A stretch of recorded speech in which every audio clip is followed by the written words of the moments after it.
Hello. Beans, beans, beans, beans, beans. Yes, we're doing beans again. So I'm gonna make this is like you get it in the supermarket. It's like it says 16 types of beans, and it's like bean soup mix. That's what they call it. They soaked overnight.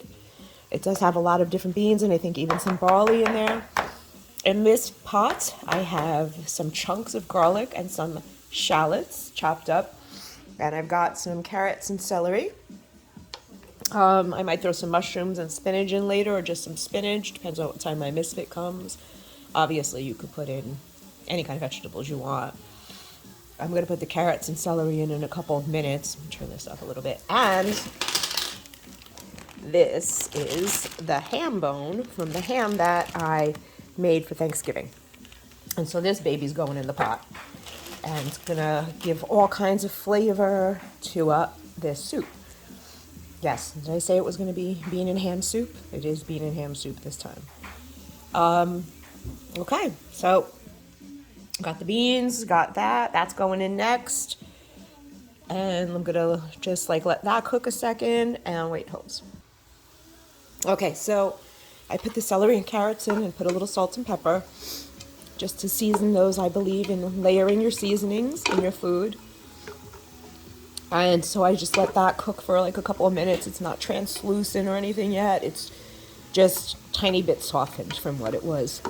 And now I'm going to keep going. I'm going to add the beans and the bone and water and some seasoning.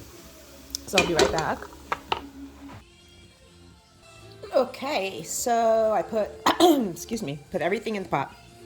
The bone, the beans, the veggies that were already in there. And then I added water to cover. I might actually add a little bit more water to actually cover. And I added salt and pepper, garlic powder. I also added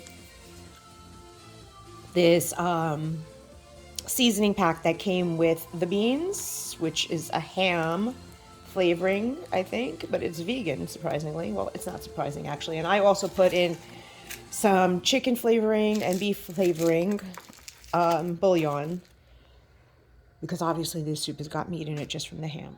So I might as well just put all the meat flavors in there and make it good. And I'll taste it. You don't have to worry about the ham not being like boiled good, because that, when you buy those spiral hams, they're already smoked, they're cooked. You could eat them just like that out of the package. People just put them in the oven to glaze them and reheat them. So if you needed to taste the broth in this soup, even now, you could. But you know what? You want to get it up to like a simmer, throw a cover on it, and then at a very low simmer, you want to simmer for at least 2 hours, probably closer to 3. I'm pushing it. I'm making this at 3 o'clock today, but it should be done by 6. Yeah. And then if the meat doesn't fall off the bone, you're going to like shred the meat off the bone. But I'll be back with a part 2 to this, I guess. This is really it for part 1. You're going to let it, like I said, simmer. After like, a half an hour or an hour, whatever, you could taste it and see how it's tasting and adjust the seasoning. If it's too seasoned, you could add a little water. If it's not seasoned enough, you add more seasoning and just play around with it, because you just can't mess it up. And then you're going to cook until the beans are super, super soft, and enjoy. So I'll see you later.